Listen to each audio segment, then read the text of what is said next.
الحمد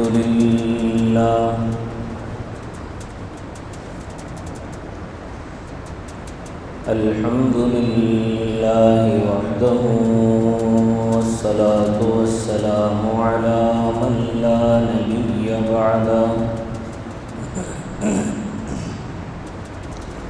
وعلى آله وأصحابه الذين أوفوا عهدا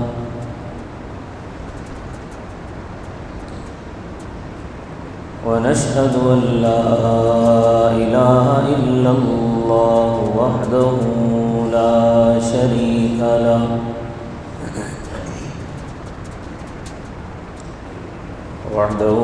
شريك له في الخلق والأمر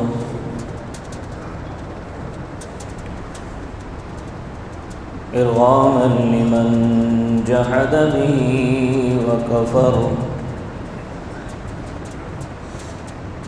ونشهد أن سيدنا ومولانا محمدًا عبده ورسوله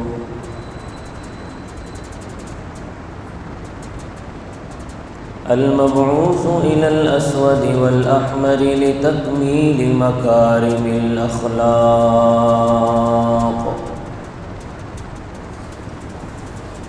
لا يخلق نبي ولا رسول بعده ولا أمة بعد أمته ولا شريعة بعد شريعته ولا كتاب بعد كتابه صلى الله تعالى عليه وعلى آله وأصحابه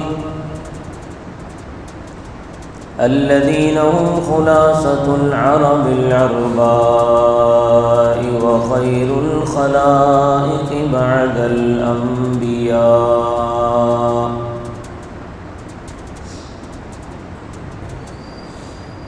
وهم كالنجوم في السماء للاهتداء والاقتداء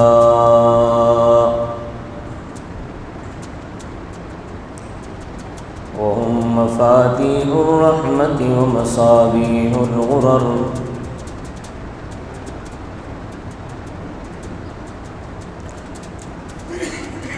أعوذ بالله من الشيطان الرجيم بسم الله الرحمن الرحيم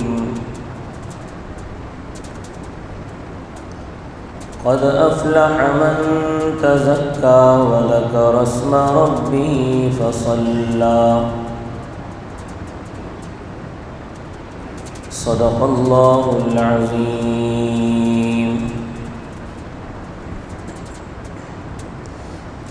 رب اشرح لي صدري ويسر لي أمري واحلل عقدة من لساني يفقهوا قولي رب زدني علما رب زدني علما رب زدني علما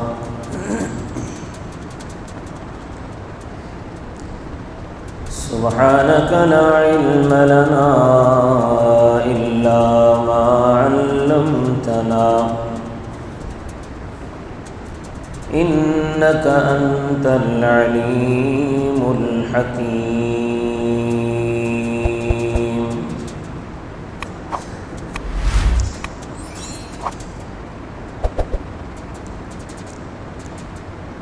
اللہ کی حمد و ثنا کے بعد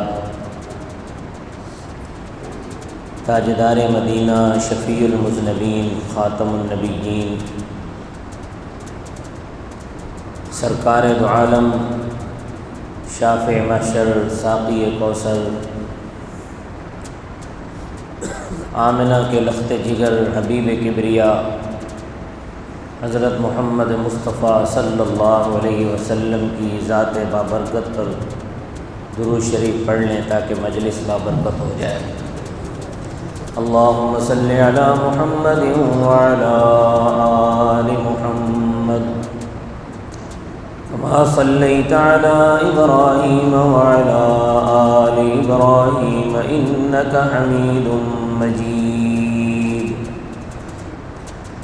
اللهم بارك على محمد وعلى آل محمد كما باركت على إبراهيم وعلى آل إبراهيم إنك حميد مجيد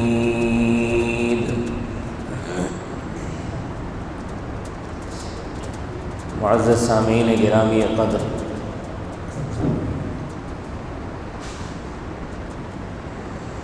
ایک مہینہ مکمل اللہ کی رضا کے لیے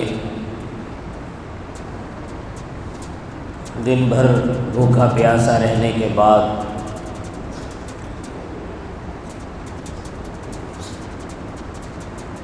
رات کو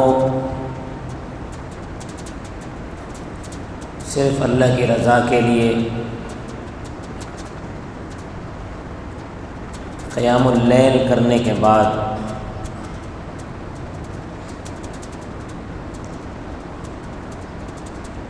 پھر آخری عشرے کی طاق راتوں میں اللہ کے حضور راز و نیاز کرنے کے بعد اللہ تبارک و تعالی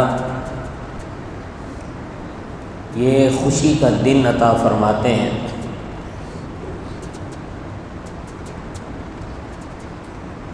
جو کہ مسلمانوں کا ایک مذہبی تہوار ہے جسے عید کہا جاتا ہے۔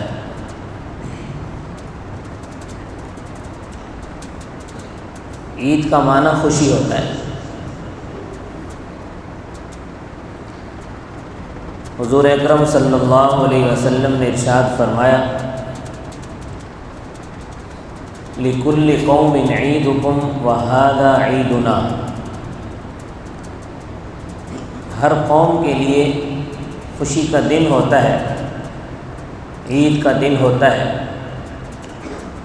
اور آج ہمارا عید کا دن ہے۔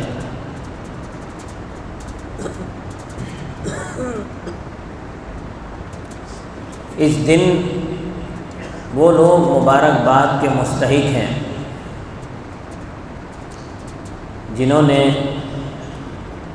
پورا مہینہ اللہ کی رضا کے لیے اپنے آپ کو مشقت میں ڈالا، اللہ کی طرف سے کھانے پینے کی لگائی گئی پابندی کو احسن طریقے سے نبھایا، دن بھر بھوکے پیاسے رہے، اور رات میں پھر اللہ کو راضی کرنے کے لیے ہاتھ باندھ کر اللہ کے حضور کھڑے رہے۔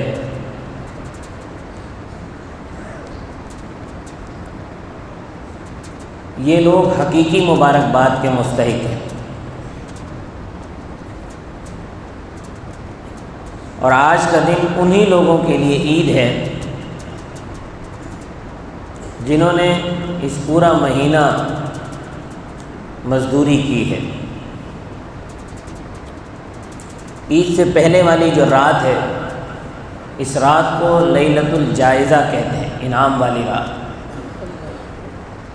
اور عید کے دن کو یوم الجوائز کہا گیا ہے، یوم الجوائز، انعامات والا دن۔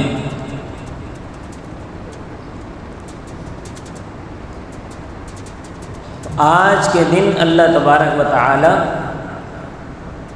اپنے ان بندوں کو انعامات عطا فرماتے ہیں جن بندوں نے پورا مہینہ محنت کی ہے۔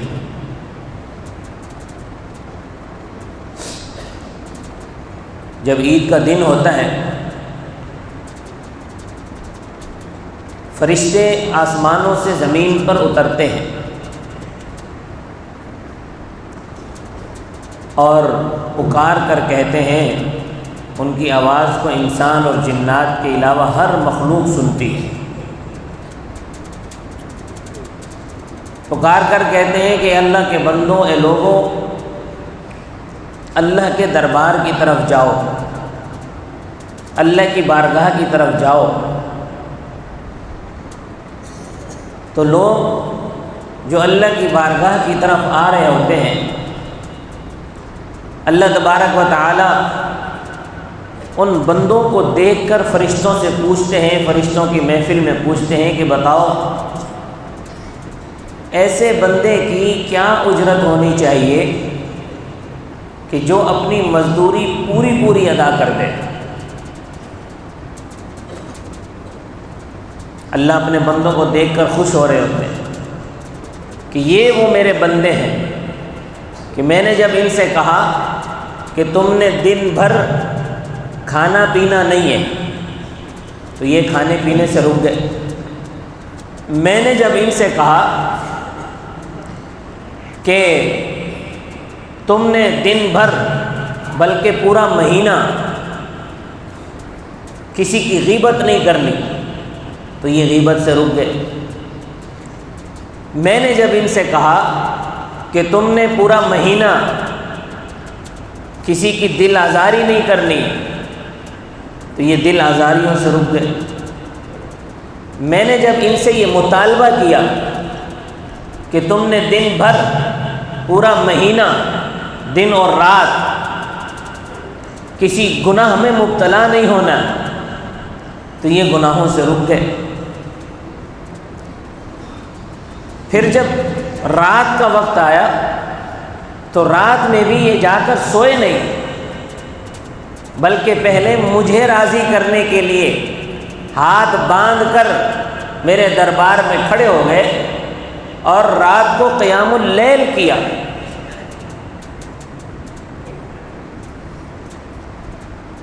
پورا مہینہ انہوں نے مزدوری کی ہے۔ تو اے میرے فرشتوں، ایسے مزدور کی کیا اجرت ہونی چاہیے؟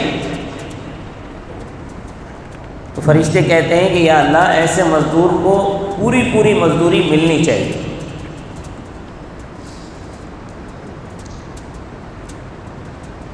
تو اللہ تبارک و تعالی فرشتوں کی محفل میں، فرشتوں کے سامنے فرماتے ہیں کہ اے میرے فرشتوں تم گواہ ہو جاؤ،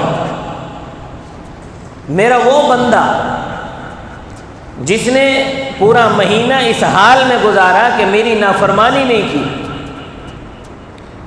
پورا مہینہ اس حال میں گزارا، دن بھر روزہ رکھا، رات کو قیام اللیل کیا، آج جب عیدگاہ میں آیا ہے، یہ پورا مہینہ ختم ہو گیا ہے، آج عیدگاہ میں آیا ہے اور مجھ سے اپنی مزدوری لینے کے لیے آیا ہے، تو میں تمہاری محفل میں یہ اعلان کرتا ہوں کہ اب جب یہ عید کی نماز پڑھ کر واپس اپنے گھروں کو جائیں گے تو یہ اس عالم میں اپنے گھروں کو جائیں گے کہ ان کے ذمے کوئی گناہ باقی نہیں رہے گا۔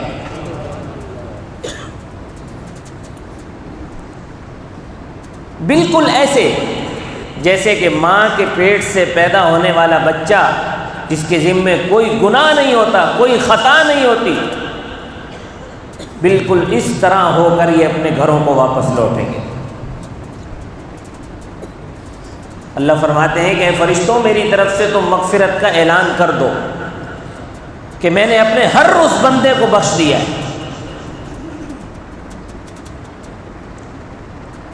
اور یہی اجرت ہے، یہی مزدوری ہے پورے مہینے کی۔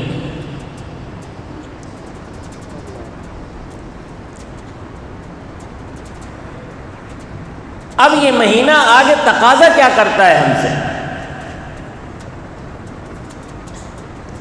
یہ مہینہ ہم سے تقاضا یہ کرتا ہے کہ جس طرح آپ نے رمضان کا مہینہ گزارا ہے، اس طرح رمضان کے بعد اگلے 11 مہینے بھی اسی طرح گزارتے ہیں۔ رمضان ایک پریکٹس ہے، ایک مشق ہے، یہ مشق جب آپ نے کر لی اب 11 مہینے اس طرح گزارنا آسان ہوگا۔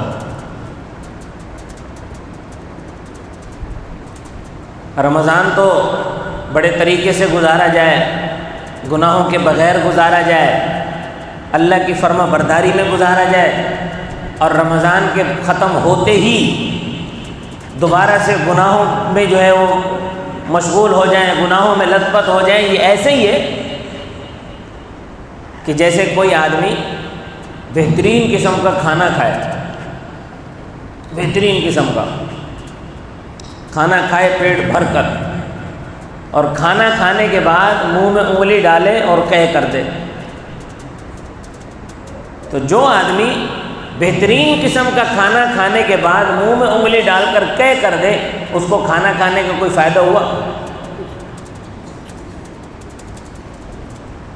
کیونکہ کھانا کھانے کا اصل مقصد یہ ہے کہ غذا پیٹ میں جائے اور وہ معدے کے ذریعے ہضم ہو، اور ہضم ہونے کے بعد اس سے خون بنے، جسم کو طاقت حاصل ہو، یہ غذا کھانے کا فائدہ ہے۔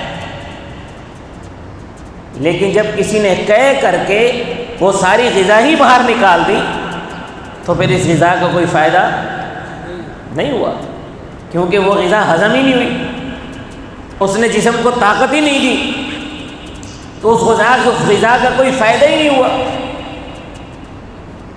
لیکن اگر دوسرا آدمی بہت زیادہ بہترین غذا نہ کھائے، معمولی سی غذا کھائے، اور پیٹ بھر کر بھی نہ کھائے بلکہ تھوڑی سی کھائے، لیکن وہ اس کی غذا معدے میں جائے، معدہ اس کو ہضم کرے، وہ غذا اس کے جسم کا حصہ بن جائے، تو یہ جو اس نے معمولی سی غذا اور ایک ہلکی غذا تھوڑی سی کھائی ہے، یہ اس کے لیے فائدہ مند ہوئی کہ نہ ہوئی؟ فائدہ مند ہوئی نا، کہ غذا اس کی ہضم ہوئی، جسم کا حصہ بنی ہے۔ مقصد جو غذا سے حاصل کرنا ہوتا ہے وہ مقصد حاصل ہو گیا۔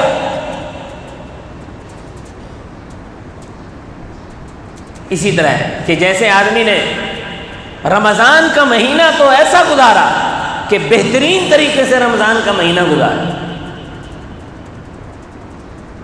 اب چاہیے تو یہ کہ یہ جو رمضان میں اس نے غذا کھائی ہے،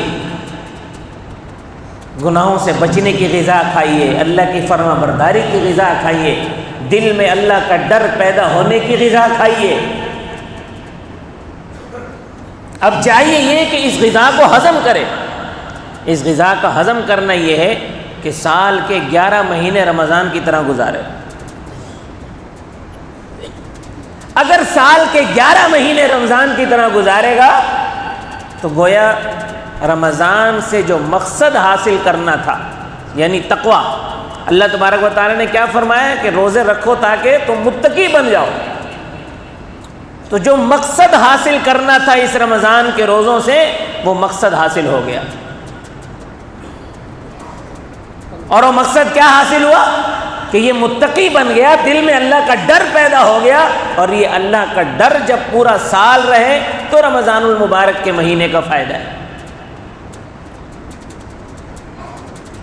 لیکن رمضان کے بعد پھر اسی طرح لاؤبالی پن میں زندگی گزارنا شروع کر دی، رمضان کے بعد پھر اسی طرح گناہوں میں لت پت ہو گئے، ہر قسم کے گناہوں میں مبتلا ہو گئے، تو یہ ایسا ہی ہے کہ جیسے کسی نے بہترین غذا کھائی ہو اور پھر طے کر دی کہ اس کو غذا کھانے کا کوئی فائدہ حاصل نہیں ہوا، یعنی اس کو رمضان گزارنے کا کوئی فائدہ ہی نہیں ہوا۔ رمضان کا اصل مقصد یہ ہے کہ آپ متقی بن جائیں، آپ کا پورا سال ایسا گزرے جیسے رمضان گزرا ہے، یہ مقصد ہے۔ تو اللہ تبارک و تعالی آج کے دن ہماری بخشش کا اعلان تو کر ہی دیں گے، جب ہم یہاں سے عید کی نماز پڑھ کر جائیں گے تو بخشے بخشائے ہوں گے انشاءاللہ تعالی، ہمارے ذمہ کوئی گناہ نہیں ہوگا، لیکن اس کے ساتھ ساتھ ہم نے بھی یہ عہد کر کے جانا ہے اس عیدگاہ سے، عید کی نماز پڑھنے کے بعد یہ عہد کر کے جانا ہے کہ یا اللہ ہم نے جس طرح رمضان کا مہینہ گزارا ہے باقی 11 مہینے بھی اسی طرح گزارنے کی کوشش کریں گے۔ جس طرح رمضان میں ہم اللہ کی نافرمانیوں سے بچتے رہے، انسان ہے، انسان سے گناہ ہو جاتا ہے، نافرمانی ہو جاتی ہے، خطا کا پتلا اللہ نے بنایا ہے۔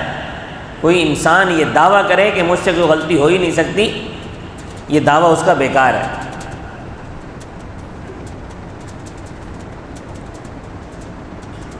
ہر انسان سے غلطی ہو سکتی ہے، اسی لیے اللہ تبارک و تعالی نے بار بار قرآن میں مغفرت کا وعدہ فرمایا ہے کہ اللہ کو معلوم تھا کہ میں جو یہ انسان بنا رہا ہوں یہ جس جنس سے بنایا گیا ہے اس کے اندر خطا کا امکان موجود ہے. یہ بار بار خطا کرے، بار بار میرے دروازے پر آئے، بار بار مجھ سے آ کر معافی مانگے، خطا کرے میرے در پر آئے معافی مانگے میں معاف کر دوں، پھر خطا کرے پھر میرے دروازے پر آئے پھر معافی مانگے میں پھر معاف کر دوں. لاکھوں کروڑوں بار خطائیں ہو جائیں، خطا ہو جانا یہ اچنبے کی بات نہیں ہے. اپنی خطا پر ڈٹ جانا یہ سب سے بڑی بیوقوفی کی بات ہے، یہ ہٹ دھرمی کی بات ہے. خطا ہو جائے کوئی بات نہیں، ہو گئی، اللہ سے معافی مانگ لے، آئندہ نہ کرنے کا عزم کر لے، یہی توبہ ہے کہ آئندہ نہیں ہوگی.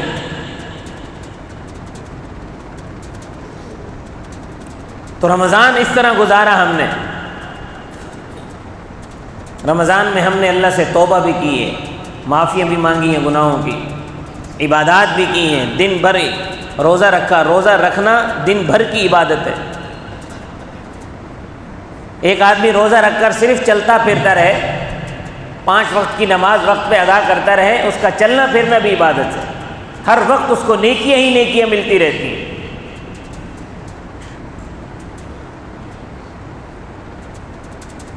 تو جس طرح رمضان کا مہینہ گزارا ہے اسی طرح پورا سال گزارنے کی کوشش کریں گے. سارے ساتھی کوشش کریں گے.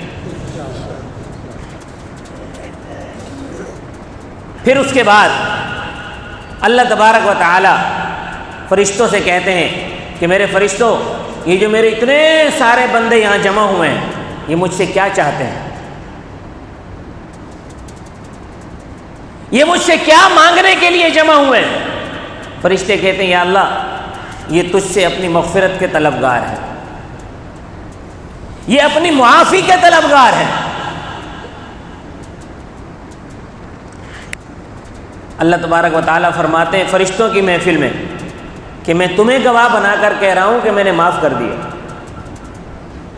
اور پھر اللہ کی طرف سے فرشتے یہ اعلان کرتے ہیں کہ اے لوگو، اللہ تبارک و تعالیٰ یہ اعلان فرما رہے ہیں کہ آج کے دن تم مجھ سے آخرت کے بارے میں جو بھی سوال کرو گے میں تمہارا سوال پورا کروں گا.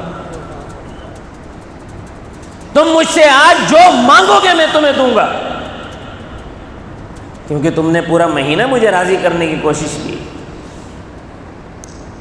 پورا مہینہ تم نے میری فرما برداری میں گزارا ہے. آج مانگو، جو مانگو گے تمہیں دوں گا. فرشتے کہتے ہیں کہ یا اللہ یہ تجھ سے اور کچھ نہیں مانگتے، آخرت میں جنت کے طلبگار ہیں، آخرت میں تیری رضا مانگتے ہیں. تو اللہ تبارک و تعالیٰ فرشتوں کی محفل میں پھر سے اعلان فرماتے ہیں کہ میرے فرشتوں تم گواہ ہو جاؤ، یہ جتنے لوگ بھی عید کی نماز پڑھنے کے لیے آئے ہیں میں ان سب سے راضی ہو گیا ہوں. جاؤ خوشی خوشی اپنے اپنے گھروں کو جاؤ، میں تم سب سے راضی ہو گیا ہوں. آج کے دن اللہ تبارک و تعالیٰ سب سے، ان لوگوں سے، سب سے مراد وہ لوگ ہیں جنہوں نے رمضان میں محنت کی، جنہوں نے کوئی محنت نہیں کی، ان کے لیے ان کے ساتھ کوئی وعدہ نہیں ہے. جنہوں نے رمضان بھی لاؤبالی پن میں گزار دیا، رمضان بھی اس طرح گزارا جس طرح سال کے باقی مہینے گزارتے ہیں، بالکل بے حیائی کے ساتھ، بے شرمی کے ساتھ رمضان کا مہینہ گزار دیا. ایسے لوگوں کے ساتھ کوئی وعدہ نہیں ہے.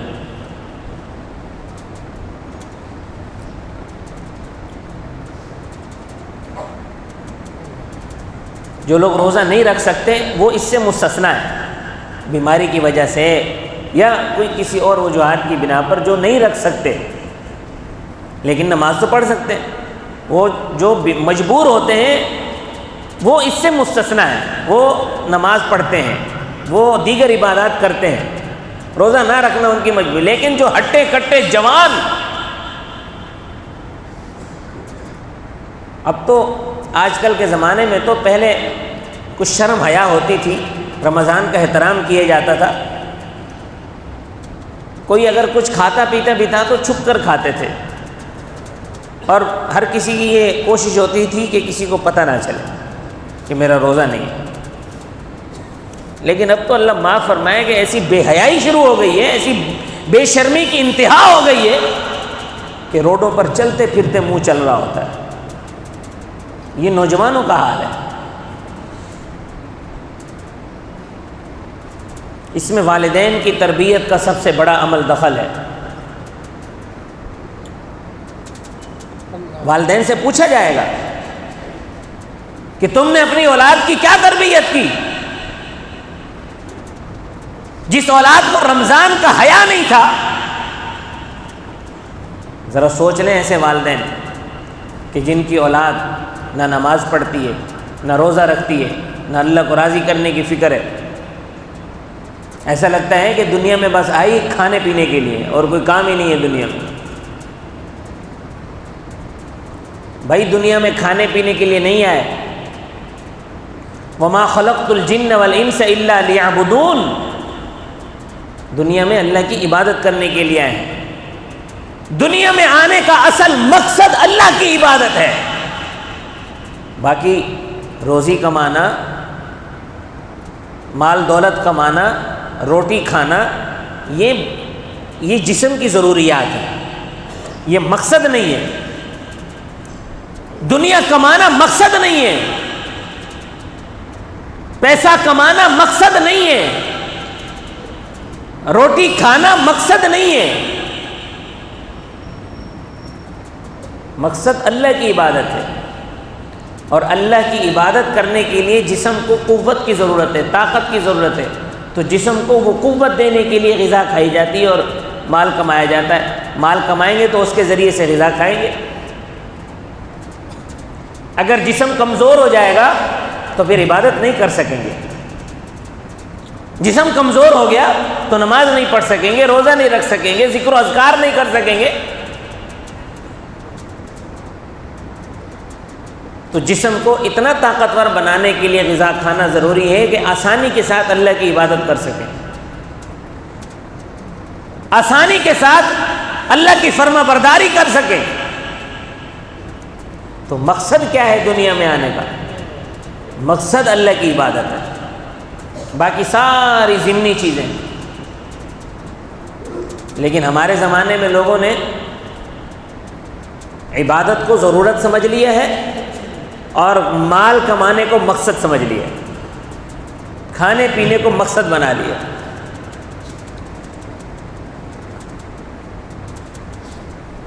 تو جس چیز کو آدمی اپنا مقصد سمجھتا ہے اسی کے لیے تگ و دو کرتا ہے، اسی کے لیے بھاگ دوڑ کرتا ہے، اسی کے لیے محنت کرتا ہے. اگر نماز کو مقصد بنایا ہوتا تو نماز کے لیے تگ و دو کرتے، نماز کے لیے بھاگ دوڑ کرتے، اپنی اولاد کی تربیت اس انداز میں کرتے کہ اولاد ان کی زندگی میں نمازی بن جاتی، اولاد ان کی زندگی میں پرہیزگار بن جاتی، عبادت گزار بن جاتی، متقی بن جاتی. لیکن اولاد کو بھی مال کمانے پہ لگا دیا ماں باپ نے کہ مال کماؤ، ہم کو پیسہ لا کر دو. نتیجہ یہ نکلا کہ اولاد کے دل سے نماز کی اہمیت تو ویسے ہی نکل گئی تھی، سال میں ایک مرتبہ روزے فرض ہیں، روزوں کی اہمیت بھی جاتی رہی. اور بے حیائی اتنی پیدا ہو گئی کہ چلتے پھرتے روڈوں پر چلتے پھرتے منہ چل رہا ہے، کھا پی رہے ہیں بالکل بے شرمی کے ساتھ. تو یہ وعدہ ایسے لوگوں کے لیے نہیں ہے. یہ وعدہ ان لوگوں کے لیے ہے جنہوں نے اس پورا مہینہ محنت کی ہے. مغفرت کا وعدہ ان لوگوں کے ساتھ ہے جنہوں نے اس پورا مہینہ محنت کی ہے. بخشش کا وعدہ ان لوگوں کے ساتھ ہے جنہوں نے روزے رکھے، جنہوں نے تراویح پڑھی، جنہوں نے پورا قرآن سنا، جنہوں نے تہجد پڑھی، جنہوں نے سحری کی، جنہوں نے نمازوں میں پابندی کی، جنہوں نے تقوی اختیار کیا، جن کے دلوں میں اللہ کا ڈر پیدا ہوا. جو لوگ کھانے پینے سے رکے رہے، جو غیبت سے رکے رہے، جو گناہوں سے رکے رہے، ہر بڑے چھوٹے گناہ سے اپنے آپ کو زبردستی روک کر رکھا، ان لوگوں کے لیے اللہ نے یہ اعلان فرمایا ہے کہ آج کے دن میں نے ان کی بخشش کر دی ہے.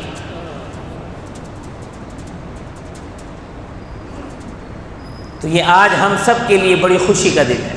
آج ہم سب کے لیے بڑی خوشی کا دن ہے، کیونکہ اصل خوشی یہی ہے کہ ہمارے ذمے جو گناہ تھے وہ سارے کے سارے معاف ہو جائیں. یہ اصل خوشی کی بات ہے. تو آج کے دن جب ہم سب اس طرح جائیں گھروں کو کہ ہمارا نامہ اعمال سے جو گناہوں کی سیاہی ہے وہ بالکل مٹ چکی ہو، کیونکہ جب اللہ تبارک و تعالیٰ گناہ کو معاف فرما دیتے ہیں نا تو اس کا نشان بھی باقی نہیں رہتا۔ نبی کریم صلی اللہ علیہ وسلم نے فرمایا التائب من الذنب کمن لا ذنب لہ، گناہ سے توبہ کرنے والا ایسا ہے جیسے کہ اس نے گناہ کیے ہی نہیں ہے سرے سے۔ تو جب ہمارا نامہ اعمال بالکل صاف ہو چکا ہے تو اب ہمیں کوشش کرنی چاہیے کہ ہمارا نامہ اعمال دوبارہ سیاہ نہ ہو۔ سارے ساتھی کوشش کریں گے۔ اللہ تبارک و تعالی چونکہ آج خوشی کا دن ہے اور اجتماع ہوتا ہے ہر جگہ پر، عید کا مقصد یہی ہے کہ سارے مسلمان ایک جگہ جمع ہو کر اللہ کی دربار میں راز و نیاز کریں، ہر نسل کے، ہر رنگ کے، کوئی بڑا کون چھوٹا، کسی کی تفریق نہیں ہے، کالا گورا چھوٹا بڑا عربی اجمی سب ایک ہی جگہ پر جمع ہو کر اللہ کی بڑائی، اللہ کی وحدانیت کا اقرار کریں۔ نماز کا وقت ہو گیا ہے۔